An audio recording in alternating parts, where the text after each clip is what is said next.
Okay, അപ്പോൾ ഇന്ന് നമുക്ക് കുറച്ച് അബ്സ്ട്രാക്റ്റ് അൾജിബ്ര പഠിക്കാം. അപ്പോൾ അബ്സ്ട്രാക്റ്റ് അൾജിബ്രയിൽ ഏറ്റവും കൂടുതലായിട്ട് കണ്ടുവരുന്ന ഒരു ടോപ്പിക്കാണ് ഗ്രൂപ്പ്. എന്താണ് ഗ്രൂപ്പ്, എന്താണ് കമ്മ്യൂട്ടേറ്റീവ് ഗ്രൂപ്പ്,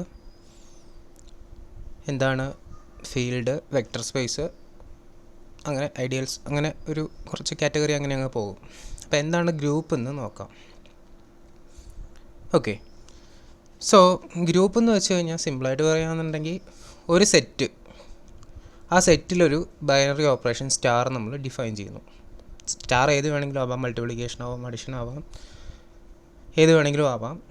പക്ഷെ കണ്ടീഷൻ അതൊന്ന് ക്ലോഷർ ആയിരിക്കണം. അതായത് ആ എടുത്ത സെറ്റിൽ നിന്ന് 2 എലമെൻറ്റ്സ് എടുത്ത് ആ ബൈനറി ഓപ്പറേഷൻ കൊണ്ട് ഓപ്പറേറ്റ് ചെയ്ത് കഴിഞ്ഞാൽ, ബൈനറി ഓപ്പറേഷൻ കൊണ്ട് ഓപ്പറേറ്റ് ചെയ്താൽ കിട്ടുന്ന റിസൾട്ട് ഈ ഗ്രൂപ്പിനകത്ത് തന്നെ വരണം, അല്ലെങ്കിൽ ആ സെറ്റിനകത്ത് തന്നെ വരണം.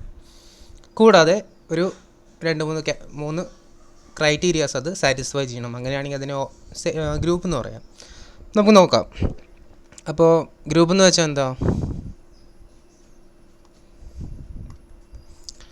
ഇപ്പോൾ ജി എന്ന് പറയുന്ന ഒരു സെറ്റ് കൺസിഡർ ചെയ്യുക. ജി എന്ന് പറഞ്ഞാൽ ഒരു സെറ്റ്, ഒരു ബൈനറി ഓപ്പറേഷൻ സ്റ്റാർ നമ്മൾ ഡിഫൈൻ ചെയ്യുന്നു. സ്റ്റാർ ബൈനറി ഓപ്പറേഷൻ, സ്റ്റാർ എന്ന് പറയുന്ന ഒരു ബൈനറി ഓപ്പറേഷൻ നമ്മൾ എന്ത് ചെയ്യുന്നു? ഡിഫൈൻ ചെയ്യുന്നു. Okay, so first condition is star should be closure, അല്ലെങ്കിൽ ജി എന്ന് പറയുന്നത് ക്ലോഷർ പ്രോപ്പർട്ടി സാറ്റിസ്ഫൈ ചെയ്യണം. ജി സ്റ്റാർ എന്ന് പറയുന്നത് ക്ലോഷർ പ്രോപ്പർട്ടി സാറ്റിസ്ഫൈ ചെയ്യണം. ക്ലോഷർ അതായത് ജിക്ക് നിന്ന് 2 elements for every element A B from G നമ്മൾ എന്ത് ചെയ്യുന്നു? ഈ എ ബിയെ സ്റ്റാർ എന്ന് പറഞ്ഞ ബൈനറി ഓപ്പറേഷൻ അപ്ലൈ ചെയ്യുന്നു. സോ എ സ്റ്റാർ ബി അതെവിടെ ഉണ്ടാവണം? ജിയിൽ തന്നെ ഉണ്ടായിരിക്കണം. ഇതാണ് ക്ലോഷർ പ്രോപ്പർട്ടി പറയുന്നത്. എയും ബിയും 2 എലമെൻറ്റ്സ് എവിടെ നിന്ന് എടുത്തു? നമ്മൾ ജിയിൽ നിന്ന് എടുക്കുന്നു. എയും ബിയും 2 എലമെൻറ്റ്സ് ജിയിൽ നിന്ന് എടുക്കുന്നു. ആ എ ബിയെ നമ്മൾ എന്ത് ചെയ്യുന്നു? സ്റ്റാർ എന്ന് പറയുന്ന ബൈനറി ഓപ്പറേഷൻ ഓപ്പറേറ്റ് ചെയ്യുന്നു. സോ കിട്ടുന്ന ആ എ ബി എന്ന് പറയുന്ന റിസൾട്ട് എവിടെ ഉണ്ടാവണം? എ ബി എന്ന് പറഞ്ഞ റിസൾട്ട് അതും എവിടെ തന്നെ ഉണ്ടാവണം? ജിയിൽ തന്നെ ഉണ്ടാകണം. അങ്ങനെ വന്നു കഴിഞ്ഞാൽ അതെന്ത് സാറ്റിസ്ഫൈ ചെയ്യും? ക്ലോഷർ പ്രോപ്പർട്ടി സാറ്റിസ്ഫൈ ചെയ്യും. ഓക്കെ, സെക്കൻഡ് പ്രോപ്പർട്ടി എന്ന് പറയുന്നത് associativity. The second property is associativity. അതായത് 3 എലമെൻറ്റ്സ് എടുക്കുന്നു. ജിക്കകത്ത് 3 elements, say A B C. Okay, അത് സാറ്റിസ്ഫൈ ചെയ്യേണ്ട കണ്ടീഷൻ എന്ന് പറയുന്നത് A star B star C should be equal to A star B star C. ഇതാണ് അസോസിയേറ്റിവിറ്റി പറയുന്നത്. A star B star C is equal to A star B star C ഫ്രോൾ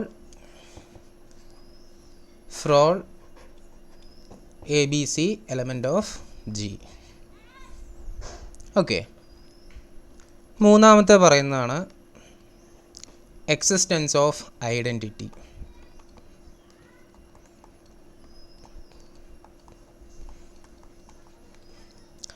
അതായത് ഈ ഗ്രൂപ്പിനകത്ത് ഒരു element ഉണ്ടാവും. Say there exist an element e, ഒരു e എന്ന് പറയുന്നൊരു element ഉണ്ടാവും. Such that for all element a, ഏതൊരു എലമെൻറ്റ് എ എടുത്താലും എ സ്റ്റാർ ഇ എന്ന് പറയുന്നത് എന്ത് തന്നെയായിരിക്കും? എ തന്നെയായിരിക്കും. Which is equal to e star a. A star e is equal to e star a. Okay, ഇതാണ് എക്സിസ്റ്റൻസ് ഓഫ് ഐഡൻറ്റിറ്റി പറയുന്നത്. Existence of identity. And fourth ഒരു കാര്യം കൂടിയുണ്ട്, existence of inverse. Existence of inverse. ഇൻവേഴ്സിൻ്റെ കേസിൽ പറയുന്ന ഇതാണ്, ഏതൊരു element A എടുത്താലും for all A element of G, there exist an element A inverse element of G such that a into a star A inverse should be equal to E, which is equal to A inverse star A. Okay, so എന്താ പറയുന്നത്, A എന്ന് പറയുന്ന ഒരു element ജിയിൽ നിന്ന് എടുക്കുന്നു, ജിയിൽ നിന്ന് എ എന്ന് പറയുന്ന ഒരു എലമെൻറ്റ് എടുക്കുന്നു. അങ്ങനെയാണെങ്കിൽ അവിടെ എന്തുണ്ടാവും, ഒരു എ ഇൻവേഴ്സ് എന്ന് പറയുന്ന എലമെൻറ്റ് ഉണ്ടായിരിക്കും. എയുടെയും എ സ്റ്റാറിൻ്റെയും ബൈനറി ഓപ്പറേഷൻ ഉപയോഗിച്ച് ഓപ്പറേറ്റ് ചെയ്താൽ നമുക്ക് എന്ത് കിട്ടും, ഇ എന്ന് പറയുന്ന ഐഡൻറ്റിറ്റി എലമെൻറ്റ് കിട്ടും. അങ്ങനെ എക്സിസ്റ്റ് ചെയ്യുന്ന എയെ പറയുന്ന പേരാണ് ഇൻവേഴ്സ്. എന്തിൻ്റെ ഇൻവേഴ്സ്, എ ഇൻവേഴ്സിനെ പറയുന്ന പേരാണ് ഇൻവേഴ്സ് ഓഫ് എ. അങ്ങനെ എക്സിസ്റ്റ് ചെയ്യുന്ന എയുടെ ഇൻവേഴ്സിനെ പറയുന്ന പേരാണ് എ ഇൻവേഴ്സ്. ഓക്കെ, സോ നമ്മൾ 4 കാര്യമാണ് പറഞ്ഞത്, ഓരോന്നായിട്ട് നോക്കാം. സോ ആദ്യം പറയുന്നത് ക്ലോഷർ പ്രോപ്പർട്ടി. അപ്പോൾ ജി നമുക്ക് ഗ്രൂപ്പിനെ എങ്ങനെ റെപ്രസെൻ്റ് ചെയ്യുന്നത്, ജി സ്റ്റാർ എന്ന് പറഞ്ഞിട്ട് റെപ്രസെൻ്റ് ചെയ്യുന്നത്, G along with a binary operation. അപ്പോൾ ജി എന്ന് പറയുന്നത് എന്താ, ഒരു സെറ്റാണ്. ജി എന്ന് പറയുന്നത് ഒരു സെറ്റാണ്. സ്റ്റാർ എന്ന് പറയുന്നത് ഒരു ബൈനറി ഓപ്പറേഷനാണ്. 4 പ്രോപ്പർട്ടീസ് സാറ്റിസ്ഫൈ ചെയ്യണം. First closure property. ക്ലോഷർ എന്താ പറയുന്നത്, എ ബി എന്ന് പറയുന്ന 2 എലമെൻറ്റ്സ് ജിന്ന് എടുക്കുന്നു. അങ്ങനെയാണെങ്കിൽ എ ബിയെ നമ്മൾ എന്ത് ചെയ്യുന്നു, സ്റ്റാർ എന്ന് പറയുന്ന ബൈനറി ഓപ്പറേഷൻ ഉപയോഗിച്ച് ഓപ്പറേറ്റ് ചെയ്താൽ കിട്ടുന്ന എലമെൻറ്റ് ജിയിൽ ഉണ്ടായിരിക്കണം. അതായത് എ സ്റ്റാർ ബി എന്ന് പറയുന്നത് ജിയിൽ തന്നെ ഉണ്ടായിരിക്കണം. സെക്കൻഡ് പറയുന്നത് അസോസിയേറ്റിവിറ്റി. അതായത് 3 എലമെൻറ്റ്സ് നമ്മൾ എടുക്കുന്നു, എ ബി സി എന്ന് പറയുന്ന 3 എലമെൻറ്റ്സ് എടുക്കുന്നു. അതിന് എന്ത് ചെയ്യുന്നു, ആദ്യം അവസാനത്തെ 2 എലമെൻറ്റ് സ്റ്റാർ എന്ന് പറയുന്ന ബൈനറി ഓപ്പറേഷൻ ഉപയോഗിച്ച് ഓപ്പറേറ്റ് ചെയ്തു. കിട്ടുന്ന റിസൾട്ടിന് ആദ്യത്തെ എലമെൻറ്റ് കൊണ്ട് ഓപ്പറേറ്റ് ചെയ്താൽ കിട്ടുന്ന റിസൾട്ടും, രണ്ടാമതായിട്ട് അതിൻ്റെ ഓർഡർ ഒന്ന് മാറ്റി ചെയ്താൽ കിട്ടുന്ന റിസൾട്ടും സെയിം ആയിരിക്കും. മൂന്നാമതായിട്ട് പറഞ്ഞതാണ് എക്സിസ്റ്റൻസ് ഓഫ് ഐഡൻറ്റിറ്റി എലമെൻറ്റ്. അതായത് ഏതൊരു എ എടുത്താലും അവിടെ ഒരു ഇ എന്ന് പറയുന്ന ഒരു ഐഡൻറ്റിറ്റി എലമെൻറ്റ് ഉണ്ടായിരിക്കും. എയുടെയും ഇയുടെയും ഓപ്പറേഷൻ, ബൈനറി ഓപ്പറേഷൻ എന്ന് പറയുന്നത് എ തന്നെ ആയിരിക്കും. തിരിച്ച് ഇയുടെയും എയുടെയും ബൈനറി ഓപ്പറേഷൻ എന്ന് പറയുന്നതും എ തന്നെ ആയിരിക്കും. അതേപോലെ തന്നെ എക്സിസ്റ്റൻസ് ഓഫ് ഇൻവേഴ്സ്. ഏതൊരു എ എടുത്താലും അവിടെ ഒരു ഇൻവേഴ്സ് എലമെൻറ്റ് എ ഇൻവേഴ്സ് ഉണ്ടായിരിക്കും.